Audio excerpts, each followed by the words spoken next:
Subscribe to this YouTube channel and please enjoy watching this video. Here we go. John Ryder has decided to call it a career. The 35-year-old British southpaw confirmed his retirement on Tuesday, after more than 14 years in the pro ranks. The realization came less than 2 weeks after his most recent bout that it was time to begin the next chapter. "It is with a heavy heart that I have come to the decision to hang up my gloves and retire from professional boxing," Ryder announced in a statement published on his and Matchroom Boxing's social media channels. "I've been absolutely blessed to have the most amazing career over the past 14 years.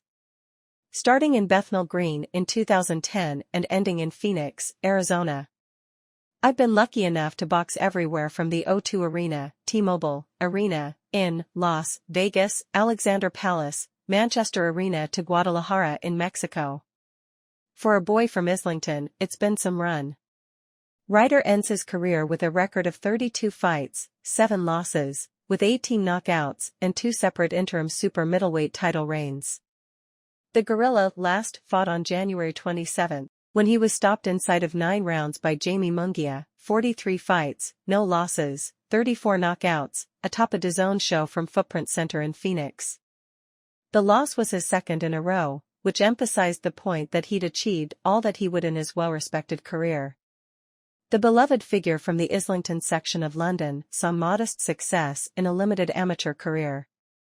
Ryder boasted a 30-5 record while representing the Angel Amateur Boxing Club in his Islington hometown before he turned pro in September 2010. Ryder remained perfect through 15 fights before he dropped a narrow decision to the more polished Billy Joe Saunders in their September 2013 battle of unbeaten prospects.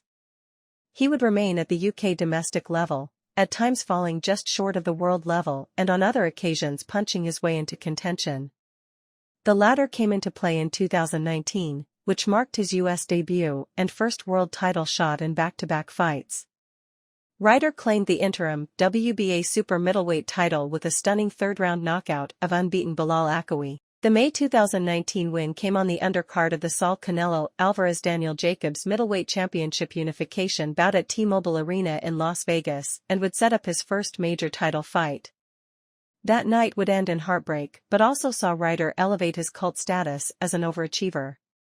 He was considered by many to have been unlucky in a disputed 12-round unanimous decision to Callum Smith in their November 2019 WBA super middleweight title consolidation bout in Smith's hometown of Liverpool, England. The pandemic slowed down his progress before Ryder returned with 4 wins, including the 2 biggest which came in back-to-back fights in 2022.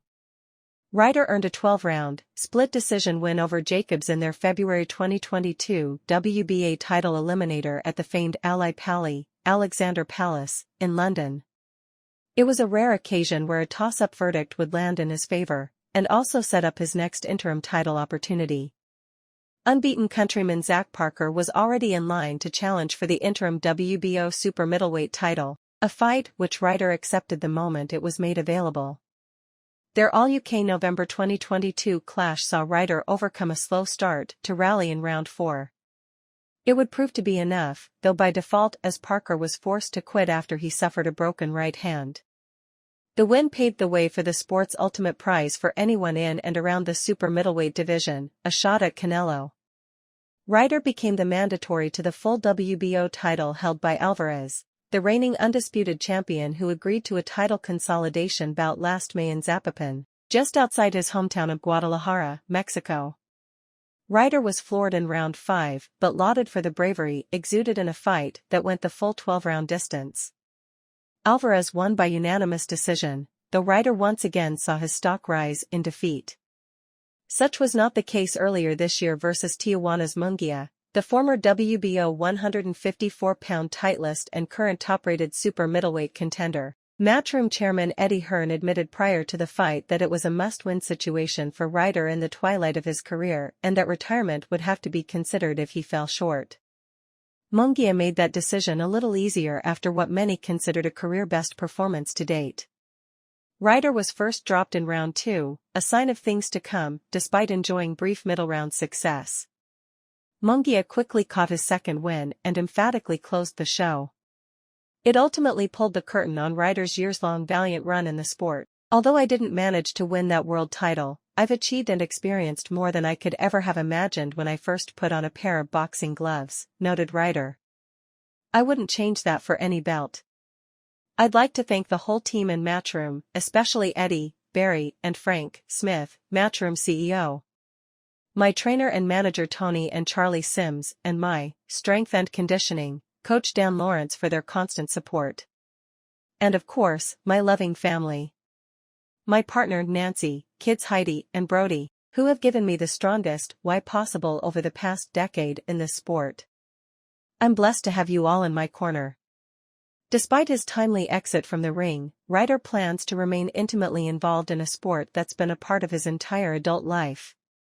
"Finally, although my professional career as a boxer is now over, the sport won't be able to get rid of me that easily," declared Ryder. "I look forward to officially starting my new career as a coach working alongside Tony at the Matchroom gym very shortly. There's no place like home." Let us know what you think about the entire thing in the comments section below. Additionally, stay tuned and subscribe to this YouTube channel for the latest news and updates from around the world. We sign out.